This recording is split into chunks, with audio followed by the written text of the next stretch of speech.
Nerds by Nerds, and today I am hanging out with the cast of Queen of Spiders, a new stream that is going to be kicking off very, very soon, like tonight, 8:30 Eastern Time.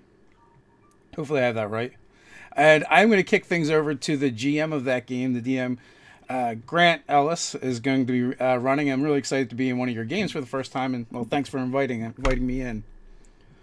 Well, you know, Nerdarchy Dave, I didn't take time to shave, but my throws I'm going to save. We're going to party, we're going to rave. Here with my homegirl, Kikka, and the Drow Queen Tia.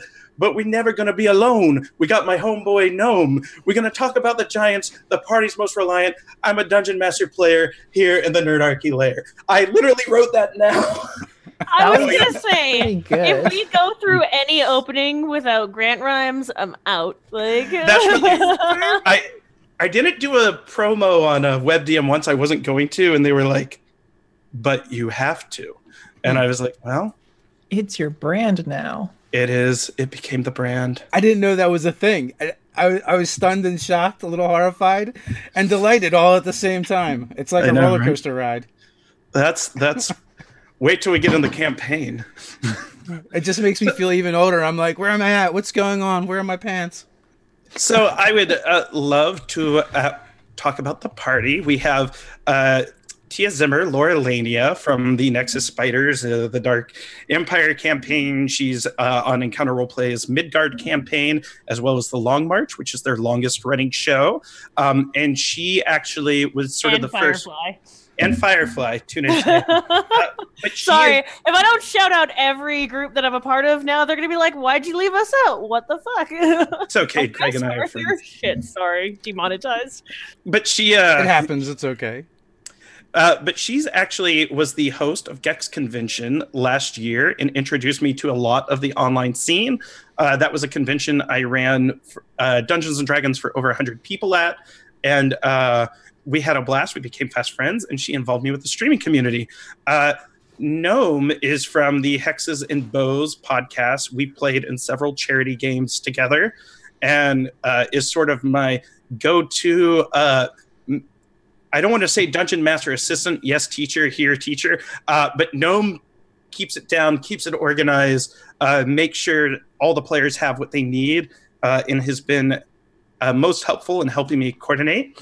And I've been a big fan of Kikka since I saw her first on Eric Vulgaris's channel. Yes, I know, blush, right? Some time ago, Eric is one of my inspirations for running successful online D&D communities. And Kikka has done some pretty impressive voice work, as well as made the crawl through Cholt in a Dungeon Crawl Classics variant of the Tomb of Annihilation called Jungle Crawl Classics. And that leaves you, my friend Nerdarchy Dave, who I will sling dice with, I'm sure, at Origins next week, as well as I've been a guest on the show before, and I'm just happy to be here. Awesome. I'm excited for this. Although I'm always like, Greyhawk, who the fuck plays in Greyhawk? My first one of my first stream games that I was invited to on Twitch was a Greyhawk game with a bunch of Canadians. And I finally found Tim Hortons, so I feel like I'm in the know now. Tim Hortons, I miss you so much. I still dream about you. It's been 5 years. Just please come to the United States. Like, I don't understand. They have them in Ohio. They don't have them in Vegas. I thought of all the places I would be able to find some random Tim Hortons at Las Vegas would help me. I'm sorry, this is a very touchy subject for me as a Canadian who's been gone for 5 years. You know, we have some Tim Hortons in New York too now. Oh man. I went to Origins last year and I saw one and I had to go there. I was like, oh, now I feel connected to my Canadian brethren.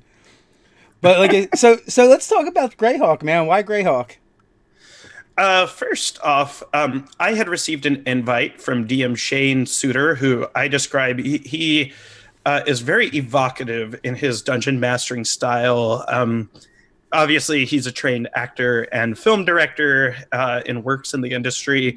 And he does a very elaborate, highly polished setup. And he has been running for about 2.5 years, the Return to Greyhawk campaign. He was a member of the Podcast of Foes when Mordenkainen's Tome of Foes came out. And he always wanted to play with me, and he invited me and Scarlet Moth, who couldn't make this show today to be part of his first Dungeon Crawl Classics, where he was bringing various members of the online community to play in classic crawls, many of which were set in the world of Greyhawk. It's interesting because it is Gygax's campaign world. There is, as compared to Forgotten Realms, there is a very deep political structure, lot of factions, a lot going on behind the scenes, rich history, many novels, which the other settings have as well.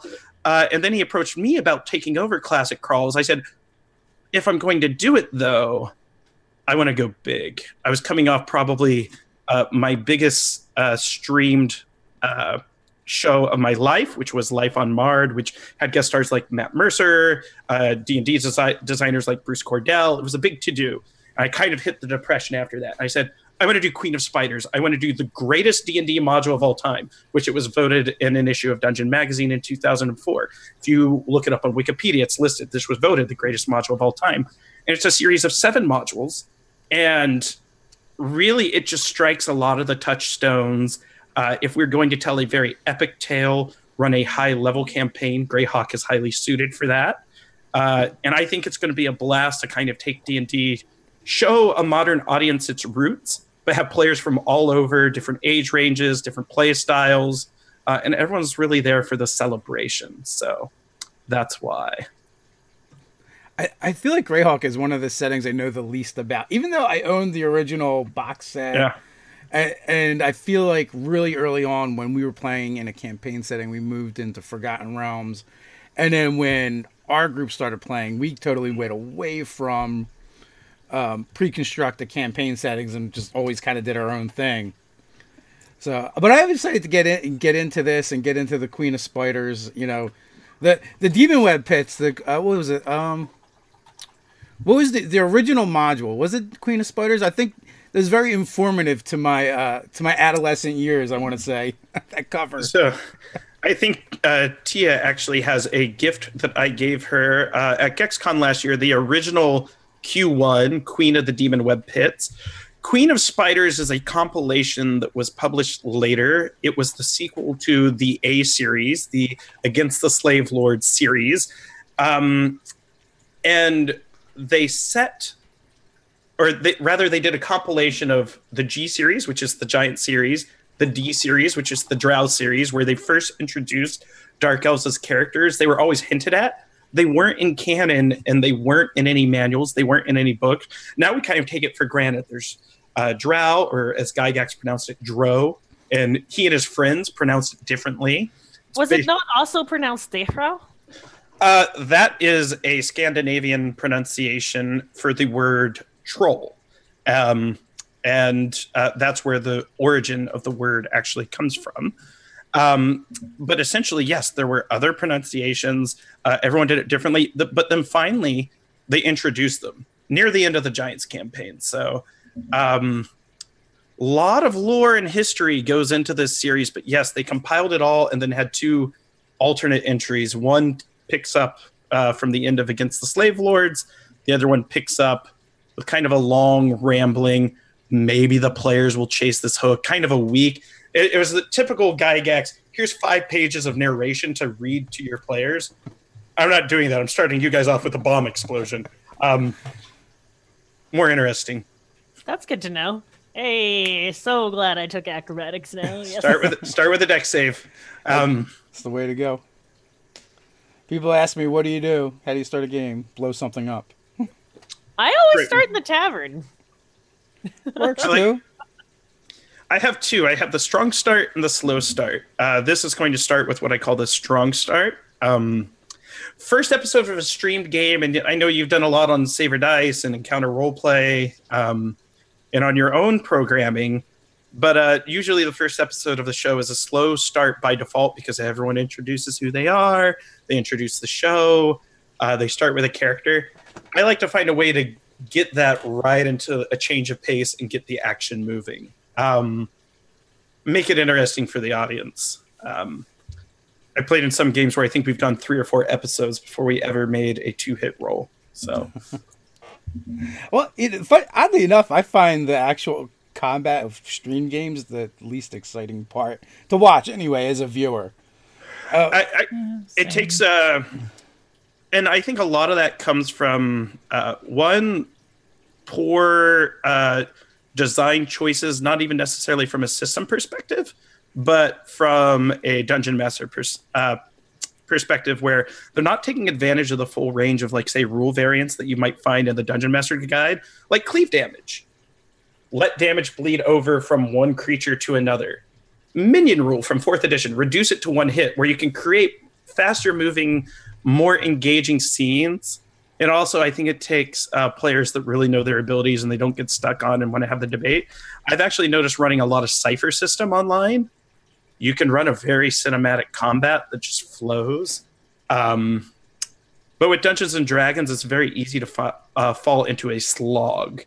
So you have to definitely, I think, take advantage of the full range of rules in 5th edition and not get caught up on the difference between a meter hex and a 5-foot square. If you catch my drift, you've probably had a few of those discussions. I'm very, as a GM myself, I'm very fast and loose with the rules, and you know, and it really, like, I have some veteran DMs in one of my regular games that really messes them up because I use monsters and just reskin them all the time, and they're like, but and I'll reskin abilities, and they don't know what I'm doing, but they know the rules so well, they're trying to match what I'm doing to the rules, and they can't figure it out. And they're like, why am I not getting a saving throw for this when all I did was, like, reflavor darkness or something? Yeah, I prefer it when DMs reskin things, or else things get way too predictable. So, me and Dan are on the other side of the fence with this one. The science of D&D must be maintained. There is, of course, a reasonable amount of dramatic flair allowed, but the books are made for no.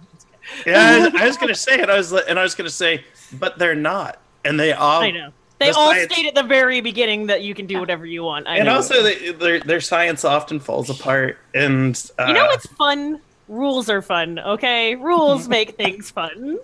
Let's play some Spelljammer next. Rules and laws, and can we get some bureaucracy in there as well, and red tape? So it's a fairly high-level game. Yeah, it starts at 11, and it'll probably wrap at the end of Season 7, probably level 17. I've never played a game above level 10. We are finally, like, playing 18th level characters that we got there from first level. And this is a group that's been together for, like, 20 years. Yeah. My buddy Mark would joke. He's like, if we play 14th level characters, we would have to start at 12th. But... So do we want to talk about characters? What do we want to talk about here, guys? We do. And kind of going right into that, I actually have no experience running high-level D&D. I don't think its sweet spot is at the high level. I think its sweet spot is somewhere between level 2 and level 10. Usually I say level 8. I think that is the sweet spot where you're learning all these new things, you're getting new abilities, you're getting cool spells, you're getting access to extra attacks, and then it kind of becomes a lot more the same. I mean, the game rewards you for killing monsters, and yes, there are maybe half a paragraph about alternatives for rewarding and incentivizing, and there's a lot of interesting non-combat RP you can do with the system, but it does kind of become a slog, and then it's kind of, you break the laws of reality and the fiction of the entire Great Wheel once you hit a certain point, which is great. I love that as I think it's going to be more fun than other games of D&D I've played because we'll be exploring. With that said, let's talk about characters, and why don't we start with Kikka? Oh, no. Hi, I'm Kikka. Well, I'm playing a bard, a gray elf, called Ieliana Sadrefain. College of Lore elf who ended up striking out on her own after troubles at home and decided to make a name for herself by literally just making up a name for herself and lying about her accomplishments until she actually got accomplishments. Sounds like very much like the real world to me. Yeah, pretty much. Isn't that what resume building, how that really works? No idea what you're talking about. No. No, I was always famous. I'm one of those Hollywood babies. Yeah. I was really excited to get to go in on a Grey Elf because I actually grew up reading a lot of Greyhawk Classics novels and old Greyhawk adventure books. Like, I never got to play in Greyhawk, but I read the novels. What more should I do? I'm not used to this. Throw it to the gnome. Gnome's been Okay. quiet. Yeah, no, go for it. Hi. Give him a chat box. Yeah. I am going to be playing a gnome because that's what I like to play. Staying And I on feel like I brand. don't get to play them often, despite I actually have 2 gnomes right now. So it's, you know, the world needs more gnomes, and I feel that Greyhawk needs more gnomes. I'm very unfamiliar with the world of Greyhawk, so I've been doing a lot of reading and a lot of researching. And aside from the one book that seems to have been published a bajillion years ago, not so much more information about gnomes. So I'm really happy to play one. His name is Tivlaroo Stoneclank, and he will be a sorcerer / paladin with a giant badger steed. Very excited for that. I'm interested because being familiar again, they're like, here goes Grant again. With the biology of a badger or a weasel, you're probably going to cause horrible back problems to develop in the steed. And I'm going to really play up the tragic life that it lives and how eventually it must ride you and you carry it in a backpack. Nah. We are bonded for life. That is the weight and the burden of being such good friends. It carries me in my youth, and then I shall carry it as it ages. Oh, Because it's celestial, so it's fine. We did a video way back when Bardet Battle Badger Brigade, and it is about gnomes, gnome rangers riding giant badgers. Yes, that's like a dream come true. Hey, you know what? No one expects the mounted badger cavalry to come from beneath, 10 foot at a time. oh no! Oh no! We did not expect them. And then we will throw to Ms. Lauralania, the chatting queen. See you over there, Tia. Tell us about your character. Yeah. I'm going to be playing Miss Vakanya Valshrez, and she is a race of some kind that I'm not going to go into too much detail now, but she is a pirate. She is going to be an interesting character for me to play because she is going to be rather promiscuous, rather kind of silver tongue, swagger, adventurer. She's still very much in her adventuring years, I'll tell you that. And she's come across this adventure, and it's just too good to pass up. I really like designing the outfit for this character as well, which I'm going to wait till live stream to describe, but it's very much inspired by pirates and kind of a steampunk, almost goth kind of look, which is really interesting. Every girl I tried to date in high school, basically. I have an obsession with dark elves. Here it comes. Particularly. Praise Loth, glory to the queen of spiders. The world is her web, and we are her prey. All victories are hers. I am super excited to see people in chat that are not only speaking Dark Elven, but are doing supplications to Loth right now. Nerdarchy, you've got a great community. That touches my heart in ways that you can't even possibly understand. I actually didn't realize... I also have named myself the Queen of Spiders because I always knew one day I would try to... I can't even finish that sentence. Loth seems very anti-Canadian to me. I mean, really? Yeah, I don't think there's a Tim Hortons in the Underdark. She is anti-Canadian. Dark elves helped me get through a particularly rough patch in my life, and I won't get all touchy-feely about it now, but the strength of the women in the Underdark and the Order of Loth, and yes, I do say the Order of Loth, because while she is beautifully chaotic, if you are looking in those notes, there's a very discordant song, and I'm very, very excited about it. But... I'm going to stop all of that platitudes towards my Queen of Spiders and say I have never been in Greyhawk.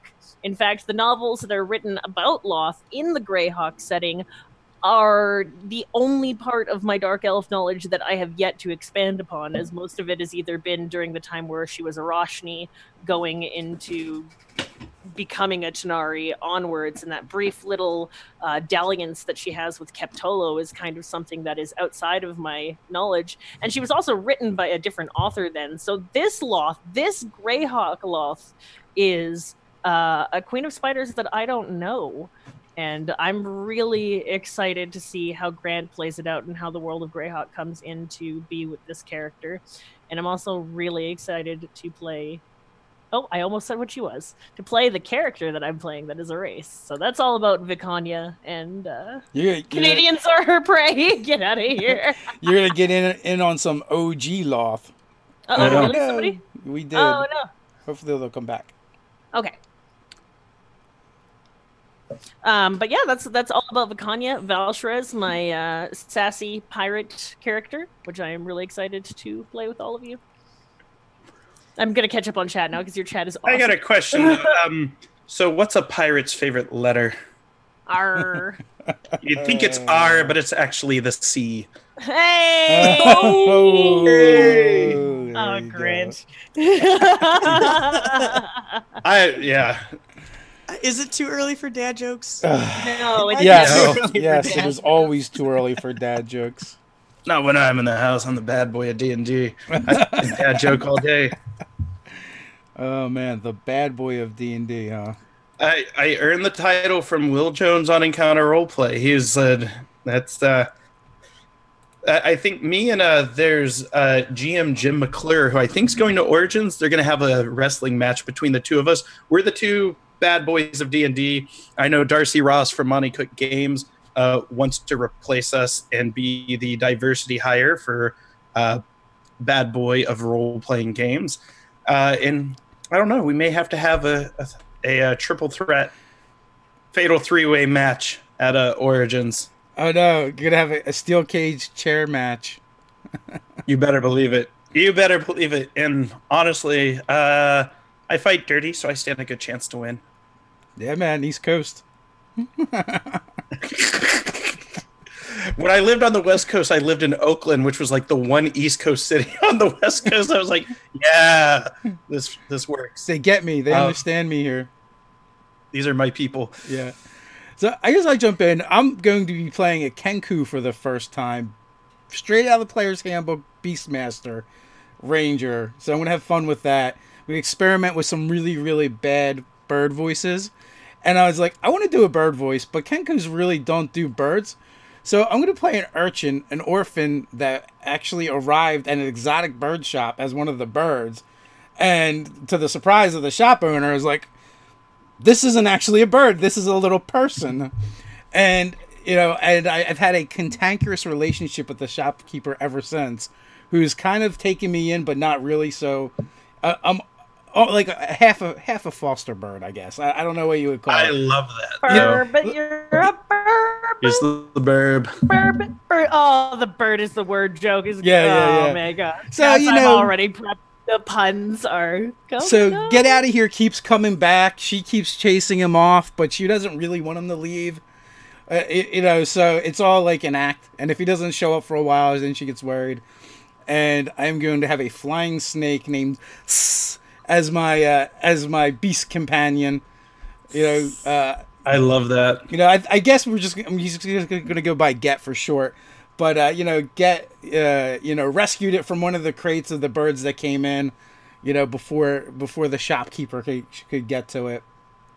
So I think it's going to be a lot of fun to play this game. And I figured, you know, probably hooked up with the group when they had some kind of, you know, urban adventure in the city that he's from. And they needed a guide, you know. So I took, you know, I went a little bit different with my environments. Grant was nice enough to let me take urban as a favored terrain as well, and then I went with, you know, forest and Underdark figuring, but I was thinking more like sewers than Underdark, but I was like, close enough. Yeah. It's like they're in the neighborhood. I like that. The Underdark really is just the sewer of the world anyway, right? Isn't that how that works?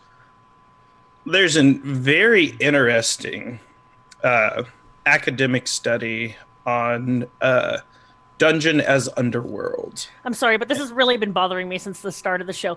Dayrau was a term that was coined in the first 10,000 years of Faerun.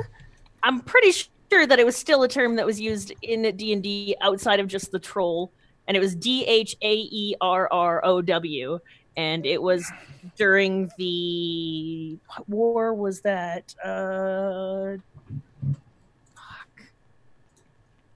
Now, what was the? No, I'm pretty sure you're wrong. I was going to say, I'm using planet Earth etymology, not a fantastical world designed by Ed Greenwood. I don't understand what you're talking about. Yes, Ed Greenwood is the great creator. Yes, he's great. So start my own creationist religion, and with Ed Greenwood at the top of it. Oh my goodness! He responded to me on Twitter once. It was pretty cool. He did. He jumped in. He and Chris Perkins. If you ever want to watch TNI go deep on either Dragonlance or Underdark or Dark Elves or Planescape, yes. We do all those things on Twitter. But essentially, I my official stance is I was the word troll in Scandinavian here on Earth, not Oerth or Faerun or Toril or any of these other locations. But essentially, when Gygax played the game, he would call them Drow. And but his friends did not. They called them Drow. And to this day, you can see arguments, debates, people pulling up recordings from video games, people arguing when Dark Elves are introduced in other media. And I guess Wizards is coming out with their official pronunciation guide. But I think I missed the old advice. About darn time, too. Like, thank you. I have been waiting for pronunciations for the demons and the gods. And I know that the Dark Elf language is supposed to be very similar to French. But other than that... My whole thing is I liked Gygax's opinion. He'd just say, well, how did your game master pronounce it? How did your dungeon master pronounce it? And he goes, oh, well, then that's the right way. What an empowering statement, though, because, I mean, one less thing to argue about, but I guess... No, I think it's a lot more to argue about, but I prefer the argue. Come on, they're Nerd Wars. It's what we do. Yes. It's part of the culture. Are we going to do this then? Because I got my gloves on. Well, I take mine off, and when I come on, they're loaded. Please don't fight. Just play, have fun. So I don't give a shit if you're my DM. I will. Grant, there's a question for you in the chat from Elfbait. Grant, you seem to have exploded onto the streaming scene. What is your secret? So there's a couple ways to look at streaming. The first is get involved, and get involved with people you enjoy playing with.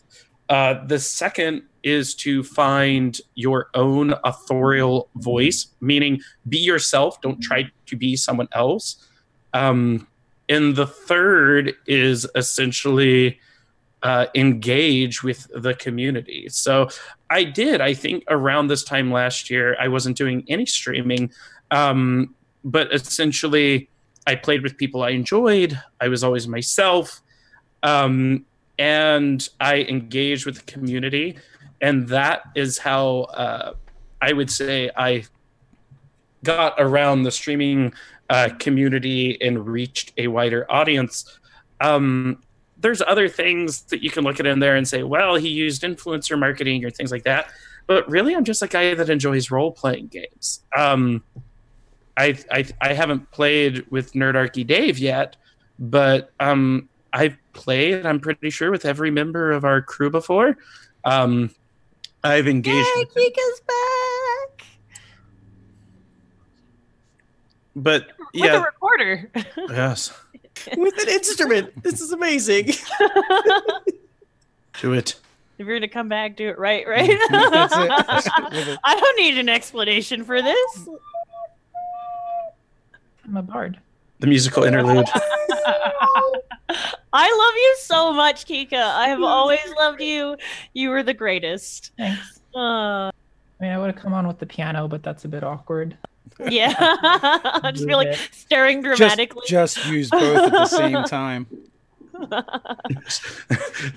Anytime I play a bard, I always have like the one-man band outfit, and I just come out. They're like, oh, jeez. I miss Thaco. I miss Thaco, Master of the Game. To hit armor class 0, I really do. I think that, honestly, I used to always come out saying until like earlier this year that D&D 2nd Edition Revised was my favorite. I miss Thaco. I miss the old ways. But now I have to revise that statement, and like Dungeons & Dragons 5th Edition, when it comes to playability, bringing new people in, being able to get a game running quickly, nothing does it better than 5th Edition. But I do genuinely miss Thaco. Except Cypher System. Yeah, except Cypher System. Are we going to use the Greyhawk initiative at all? Here's how it works. I use 3 to 4 different initiative variants based on the way the encounter is designed. All of them work very fluid and very seamlessly. For very large combats, we use the Shadow of the Demon Lord initiative, where players always go first. And then you break up turns into fast and slow. For some combats, we're going to use the Fantasy Trip initiative, where you'll do movement, then passive dexterity for your initiative. And then in some combats, we use a hybrid of Greyhawk initiative and RuneQuest. And the reason they do that is, I think as a designer, it's important to design play experiences that are most enjoyable for the players. And sometimes you need to break it up and change it because standard 5th edition initiative by the book isn't the best way to approach every encounter. And there's going to be some encounters where there's ways out of it other than combat, and we're going to use Blades in the Dark progress clocks, and it's kind of a ticking time bomb to see if combat goes or doesn't go. So we're going to use a couple of variants based on the encounters and how I've designed them. But I always make sure that, one, every player understands how they're approaching, and if you really think about it, you just need to know when it's your turn to go. And we'll explore a couple different systems. Cool. That's fine by me. Just tell me when it's my turn. Especially if we're going to use that many different systems. We've got your back. So what else can we expect from the game? And I guess I always confuse what we talk about before we actually go live and what we talk about afterwards. But it's you're talking about doing like really short seasons, but multiple seasons. 7, yes, and that's because I think with the dungeon delve, the sweet spot for a dungeon delve, 1 for players, 2 for viewers, is that 3 or 4 episode arc. Bring the party together, get to the dungeon, delve the dungeon, finish the dungeon. It's kind of like a 3-act play at that point. Played out, if you think about it in real time, it's like 9 hours, 10 and a half hours. If you could finish some versions of the Lord of the Rings movies in less time. So I really believe that you can run a faster, smoother game, but yeah, shorter 3 episodes. I know Tia played in Life on Mars, which was just 3 episodes, just 2-hour episodes. What a story, though! Holy cow! Most epic campaign I run, the whole thing was wrapped in 6 hours. I played single sessions of D&D with less story that have gone on for longer than that total time. But yeah, I really like almost the miniseries approach. And I think it's very respectful to players' availability and their desire to explore and do other things. So they're not committed necessarily for 10 and a half years. We'll just throw that 10 and a half years. Yeah, feels like the random. So 3 sessions, 7 seasons. I already have people hitting up the DMs trying to figure out what race I'm playing. No. It's not gonna fly. It's Tune in tonight and find out, though. Yeah. And speaking of which, there's links in the description to your Twitter handles as well as to where the game is actually going to be hosted. And that is over on the Greyhawk channel. Greyhawk channel. The Greyhawk channel. The Greyhawk channel, more like. Oh! Hey! I wonder how many times that joke has been made. Every 2 minutes is expected. Yeah, I can say it's the first time on this channel, so you're first. You're first here. So here's something we can do as well. I'm going to let every every person who's playing roll a 20-sided die, and if you roll a 15 or higher, you can ask me one question about the campaign that I must answer truthfully. Oh! I have a question though before we which do dice that. do I? Yeah, okay. Sure, let's do that. Did we tell them about Moth's character, and should we do that? We should. So, in fact, I will allow you to do that. You have volunteered. No. And one of our other players, Scarlet Moth, who does cosplay and a lot of community stuff, was originally part of what's the name of that Waffle Crew podcast thingy that she was in? I think it might be called Waffle Talk. Yes, Waffle Talk. Yes, she is another one of our players, and she is playing a half-elf druid who met up with my character, my bard, fairly early. She has a questionable grasp on morals, apparently, and is a druid of Twilight, I believe. Walks around with a scythe, and she has character art for her character and probably has like the most information for her character written up out of all of us. And Scarlet Moth has been on the channel previously, which we're really grateful for because she came on in like the middle of the night. Yeah. Well, we're super impressed when someone from like Australia comes on or New Zealand because it's like a crazy time. Yeah, her and I had one of the most entertaining feuds and rivalries in game on the Greyhawk channel. That's where that's really where I got a lot of notoriety with their audience, because we were playing a high level campaign, and her and I would just get into it, but in very playful ways. Like, we're gonna have a drinking contest, we're gonna have a wrestling match, and just randomly while adventuring. She's a phenomenal role player. She's a great artist, and she's just really fun to play with. And that's what it's kind of all about. And she does good cosplay. Check her out on Twitter. Good. Absolutely. At that Scarlet Moth. I think I'm pretty sure I included her in her Twitter handle in the description as well. Okay, good. So usually I put a bunch of links and stuff down there, but this time I just went with Twitter handles and the Greyhawk channel. Otherwise, it might get a bit excessive. Yeah. You got a big bunch. What's the largest group you've had on at one time for one of the? Oh man, the Fantasy Ground College people, they came in mass. Oh my goodness.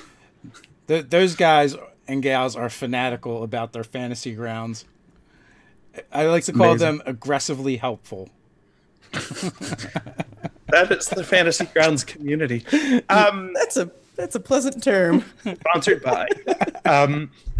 Now, D&D told I think they showed up with choice like close to running 10 roleplay. people, and Ted was actually running the live chat at that time, and he got booted for whatever reason, and the chat just kept going. The live chat just continued on without him.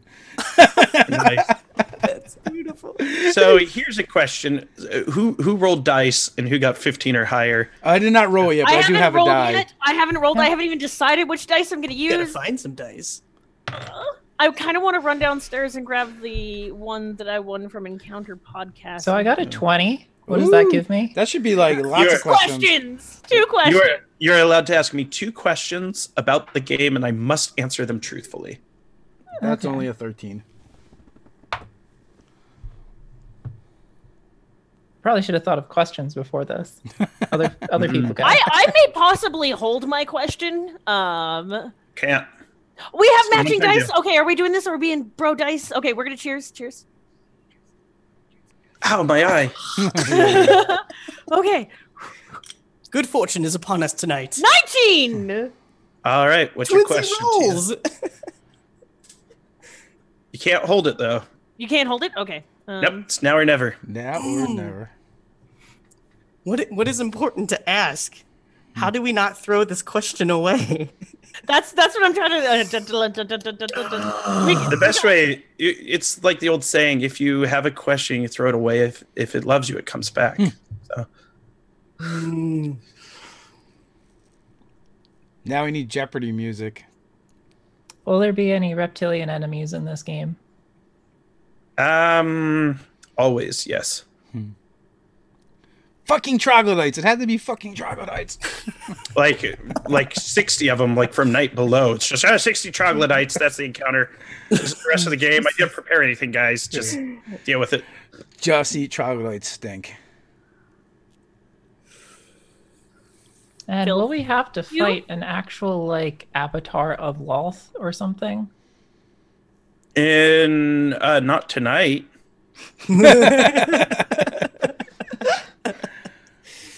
That's a truthful answer. Was this supposed to be concerning tonight's game specifically? No, but that's a truthful answer. You will not fight her tonight. Who, outside of player characters, is the first person that is going to betray me? Who, outside of player characters, is the first person that's going to betray you? So, do you want me to name individuals in your life or within the game? Okay. Within the campaign game. actually starting. All right. Within the campaign actually starting, who is the first person that is gonna try to stab me in the back?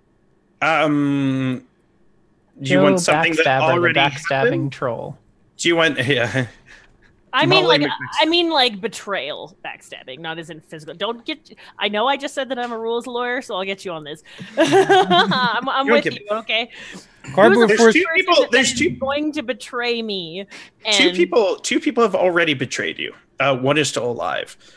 One is the first mate of your pirate ship, sold you out, and the second is one of the guards who are guarding the inn, the last inn for Miles that you were having the secret meeting at with the Amaranthine Dagger, who brought in the daughter of a Viscount. You were having a secret meeting. There's trouble off in Sterich, and that's when the magic bomb was thrown through the window. A golden sphere crashed through the window in the upper room, and it detonated, and you begin the adventure with a savings throw. So what are their guards and the first mate of your pirate ship? I'm gonna find that guard. Well, they are dead already. Sorry, spoilers. You'll find when you look outside. Well, I'm gonna find that guard's boss, and I'm gonna kill him too. Then.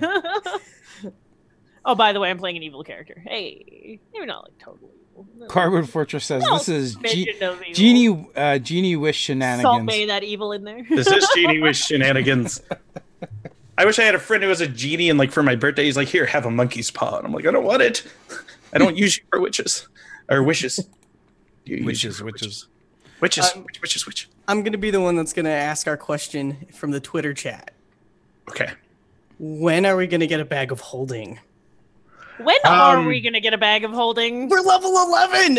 Yeah. So I mean, so I can you're- carry another 100 pounds. So I have a when bag you that can carry stuff. so when you think about it, it's like I'm level 11. I'm entitled to a bag of holding. When you go onto an adventure Yes. and delve a dungeon and find and loot a bag of holding, you get one. I don't. That's kind of what kills me about D&D these days. It's like I'm reading the chat. Well, we all get +1 magic weapons, right? No, where does it say that in the book? It doesn't. We just need to get creative with that Quiver of Alona. Yes. When you find a bag of holding, there are several that are lootable throughout any of the. You could give them 1, a 2, bag 3, of 4, trolling. 5, there are 7. There are 7 different dungeons. Some of them have bag of holdings. Good luck finding one. If you have an artificer can make one. But it's up to you guys as characters. I see the suggestion in the chat from Grimhild for a bag of devouring. I saw that. I love that. Oh, it's such a In my mind, such a trolly. Hey, item. donation! This is the first Yes. time I've ever seen a donation on YouTube. That's so cool. It like blows. hey, up. Elfbait, thanks. Appreciate Thank it. you. That Bag is of awesome. holding, but it's All of Hey. those donations.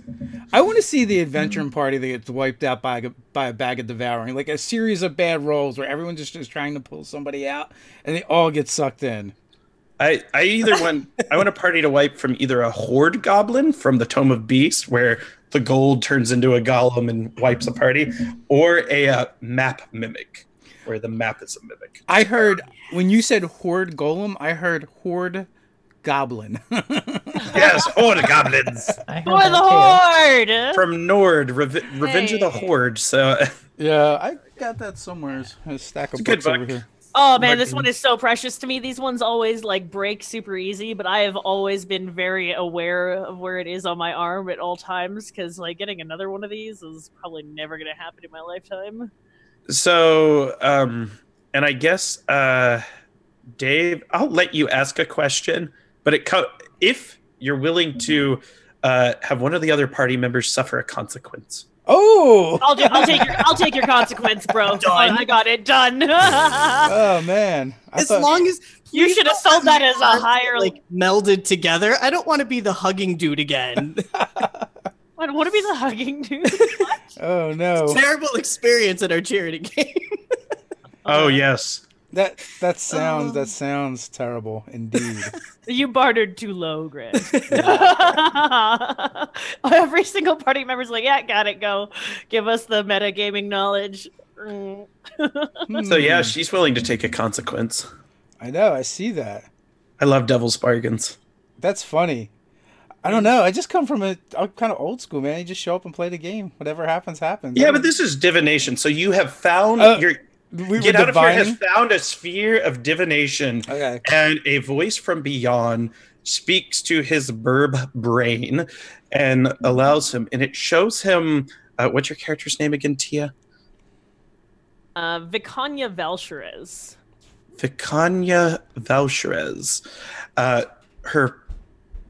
Your pirate companion, who is she is at the seas and she is shrouded in fog, but a voice from beyond speaks to you deep within your mind and pierces your heart and asks you, what one thing do you desire to know of this world?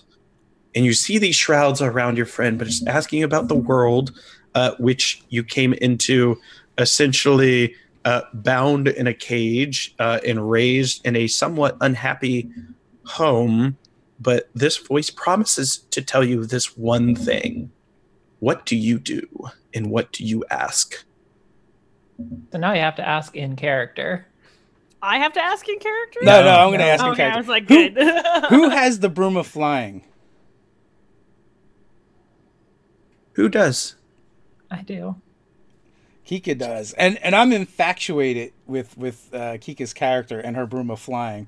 What is your character's name again? Iliana Sedrifine. Iliana Sedrifine. Rock, Iliana Sedrifine. Want to fly like Iliana Sedrifine? Where can I find that in a dungeon? Rock. Where can you find a broom of flying in a dungeon?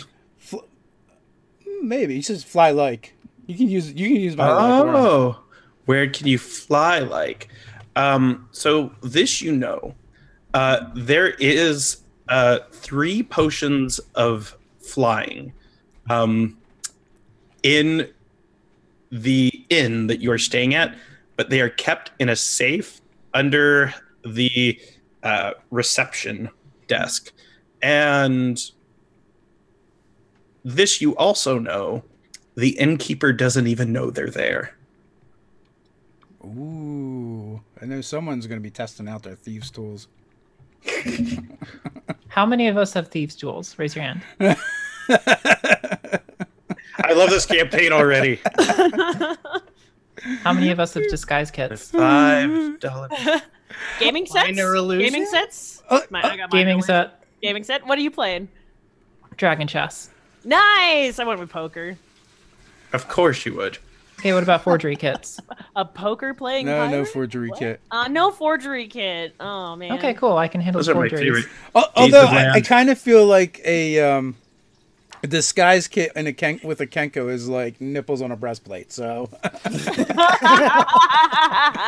You can change up your plumage. Yeah. That's what I use it for, just to look like different kinds of birds. Grimhill, thank you very much for the super chat, and it's one of your people's, Lauralania. Yes. Such evil. You're all evil. I don't know. We really are.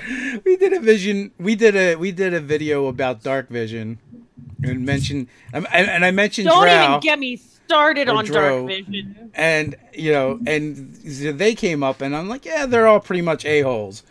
And then of course that starts. They don't have to be evil. I'm like, eye roll. Evil in D&D has a capital E in most cases. There is an actual literal plane of evil. Yeah. And I actually play in an all-evil campaign on the Greyhawk channel. And what makes it most fun is I'm like the one chaotic neutral character. I describe him as if Han Solo made money to pay back Jabba by selling out Luke and Obi-Wan instead of like smuggling them. It's like, you know what? I can make the same amount of money if I just turn these guys in. And then yes, so I like evil. It's fun to explore it, and some of the best characters in cinema history and literature history are in fact evil characters. You can have an evil character that is very intriguing.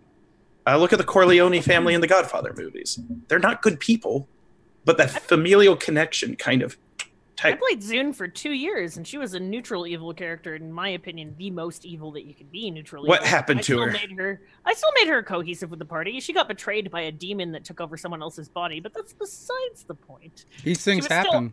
I was still. Rest in peace, Zune. She's alive. She is alive. What? Yeah. Sorry, spoilers. The last episode, she got brought back from Zugdemi, I think. Yeah, she's alive. She's doing great. She's adventuring right now, actually. I'm playing her in another campaign. She is, off in Eider. All I know is I tuned into Encounter Roleplay and like I saw she had died. I was like, but that was my job. I was supposed to kill her. I have lived through every single one of your campaigns. Just gonna point that out. I hear all about this bad boy Grant, and I'm just saying. And the gauntlet has been thrown down. You know, man. the Venture Maidens said they heard I was tough, and they got wiped in the World Series. All but one. And that one got away. There's some good clips of that where mind flayers get them. Don't talk about mind flayers, man. I still Make you nervous? they still give me the EBGBs, dude. I've made note. Yeah. Yeah. Now, if they weren't there before, they will be. They're there now. I'm pretty sure in the Queen of Spiders cover, I thought there was one in the background. I saw at least one. Yeah. How much does a lead-lined helmet cost? Lead-lined helmet. Well, it's not so much, the lead lining is the ability for it to just pierce through it with its. It can go through your eyeballs or your mouth. But yes. Great. They're Just great. get it with full face covering. In the first Saver Dice game, my character wore a pot on his head because one of the NPCs had their brains sucked out, so he was pretty sure that was going to help. We had in one campaign in the Underdark, there was some sort of creature, like maybe a bullet or a worm or something, but it caused tremors, and the local people thought that they could avoid it by getting on Stilts? And walking around. They didn't realize that the stilts would still set off the tremor sense. They just had the knowledge that if they got off the ground, they would be fine. And us as adventurers were just like, oh God, what are you doing? It makes no difference. I kind of like that logic. I'm all about it. I'm buying it. Now, if they had snowshoes to disperse their weight, that might work. Yeah. What if they use stilts with snowshoes attached to them? Oh my God. That would have been good old NPCs Solve the problem. really make But as soon as you mention it, it sounds like that movie Tremors, right? Isn't that the name of the movie with the worms? Yeah. Oh my God. Great. It's terrible. So we're playing tonight. We're taking next week off. Then we play the next 2 weeks. Yeah. We take the week off that we're at Origins. I will be running games for Kobold Press. If you're there and you see me and you want to say hi, say hi. I am friend to all gamers everywhere. So we'll have tonight, a week off, then 2 weeks, and then continue the story. Some cast members will leave. Sometimes new ones come in. It may be you're on season 1 and don't come back till season 4. It all depends on people's schedules. We are booked from now till the end of the year. Sweet. So I'm so getting artwork made of this character. did you unseat Dan Dillon? For DMing for Cobalt Press. Last year we were at Yeah. Origins, and it was Dan Dillon and Stephen Rowe. Dan better not be leaving. He's running my Midgard campaign. We're running the games at Origins for Cobalt Press. Yeah, I'm there, and someone else. I think Dan. He may not be able to make it out to Origins. I really hope it does. I'm a big fan of Dan's work. All that he does. He has a great book of genies on the DM's Guild. Not to plug it. He helped write the new second half of D&D's new storyline coming out later this year, Dungeons of the Mad Mage. He was the lead designer on Masters and Minions that came out yesterday from Jetpack 7 and Conceptopolis. It's in my inbox. I have to download it. Yeah, I got it last night when I should have been sleeping. But it's really fun. Yeah, we've reviewed tons of products from Cobalt Press written by Dan Dillon. He's been on the show numerous times. Great guy. And if you ever meet him in person, he's a bear of a man. He's like enormous. I can't post the Twitch link. It's the Greyhawk channel, all one word. Yeah, it's linked in the description. It's linked in the doobly doo. Yeah, in the description. Maybe one of the mods will jump in there and grab that and throw it in there as well. But yeah, you can find it in the description. And we'll be playing tonight, 8:30 Eastern time. And then taking next week off for Origins. And then a couple weeks after that, we'll be doing it as well. And then, do you have like your schedule up someplace for the whole 7 series, or is that still? It'll either be on their channel. It's just each month there is a new game, and we're ironing out all the dates because it's difficult to prognosticate into the future too many months because real life gets in the way. But each season, as it begins to conclude, we set hard dates for the next one. But Friday nights on the Greyhawk channel from now till the end of the year. If we're not running a game, they will fill in with one-shots and similar shenanigans. But they're a great channel with a lot of great shows. I know Power Score RPG has been on this show before. He's running a new show for their channel. Our friend Grimjack21502, who's a WotC partner and runs the Firefly show that Tia is on later, he's going to be running a new show for them. And this is their first time expanding the channel to other Dungeon Masters. So I always imagine with Sean, it must be really tough for him to run games for people. We've had him on this show quite a few times, and Sean talks so much. I can't imagine his players getting a word in edgewise. Sean is great. He's super creative. He's got great products out there. He's even written some stuff for us for our Patreon. But I love when I always gauge how successful a guest is on whether I could walk away and the chat is still running when I come back. So, yeah, he is a force of nature. I ran a charity game for him and the WebDM crew, and he had written out all these ridiculous sayings that he kept finding ways to get into the game. If you watch online games and you see cool ones, simply grab clips. Grab clips and send them to Sean, powerscorerpg@gmail.com. Yeah, and then he's taking them and putting them together and then sending them over to Pruitt for RPG.net. And I'm so sorry, I forget who's co-hosting with him. Laugh Love Lindy. There you go. Thank you for the assist. Yeah, I'm on like 3 or 4 different shows with her, and we played IRL a few times. She is tiny. She's like 4'11", and she's always dancing and moving, literally in real life. She's very talented. How do you know she's tiny? Because like online, everyone is like this big. So well, I met her. We played at Castle Mac and did a stream game where we ran an improv game at D&D. They had me run. It was well. Don't watch it because there will be spoilers for tonight. I was play testing some of the encounters. Uh oh. We'll see. Yeah. Although I did see some Twitter posts from you last night. It looks like someone might be interested in delving into their Masters and Minions as well. Yeah. That's a fun book. It would be a shame. Yeah.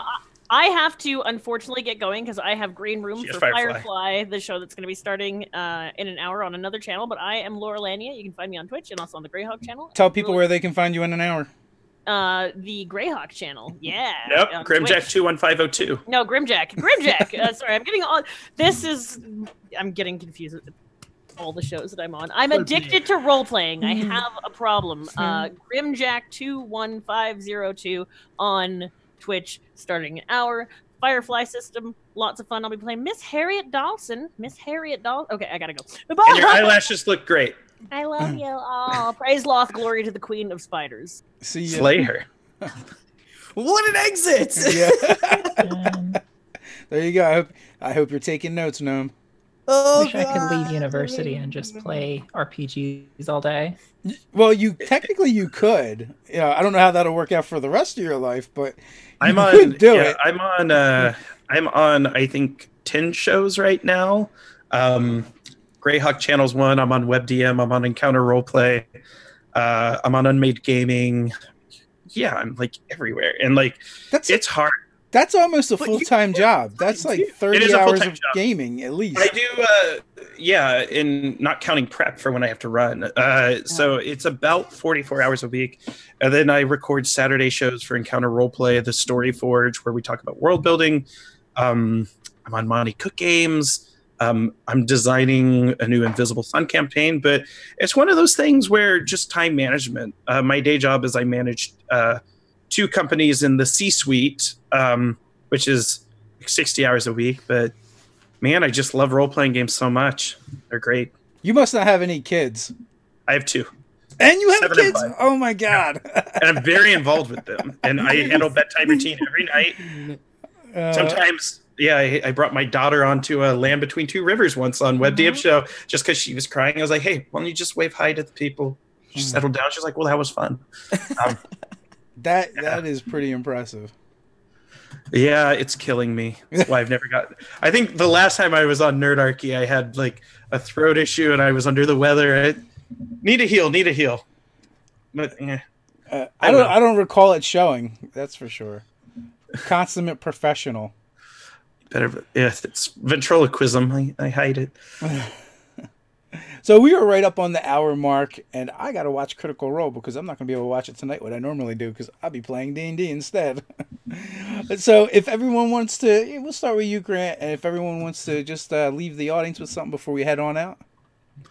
Hi, everybody. My name is Grant Ellis. I'm an independent content creator for tabletop role-playing games with an emphasis on 5th edition Dungeons & Dragons and Cypher system, and I will be moving to Invisible Sun by Monty Cook Games this summer. Once I receive my Black Cube, you can find me online at WisePapaGrant on Twitter, on Twitch at Grant R. Ellis. I will be on the Greyhawk channel tonight with these fine folks running the Queen of Spiders campaign, beginning with the Steading of the Hill Giant Chief, which is season 1 of 7. And that's all from me. All right, Kikka. Hey, I'm Kikka. You can find me on Twitter at twitter.com/KikkaVO. That's usually where I share my content. I will tweet out when I have articles done and when I'm on various Twitch shows. I don't stream a lot because I'm pre-med right now, but occasionally. I'm usually just on shows. Cool. Hey, Gnome. Hey, my name is Gnome. You can find me on a bi-weekly podcast called Tales from the Five Nations, where I play Otto, a gnome. And I'm also running the Hexes and Bones podcast, which is a chat show as well as a live Dungeons and Dragons game, like once a month on Saturdays, which is at twitch.tv/nomadic. And you can hit me up anytime to talk super hella nerdy or a lot of Overwatch chatter on Nomadic on Twitter. Awesome. I want to thank all of you for coming on today, and I'm looking forward to the game tonight. It's going to be a ton of fun, I'm sure. Thanks, everyone, for hanging out with us in the chat. So until next time, stay nerdy.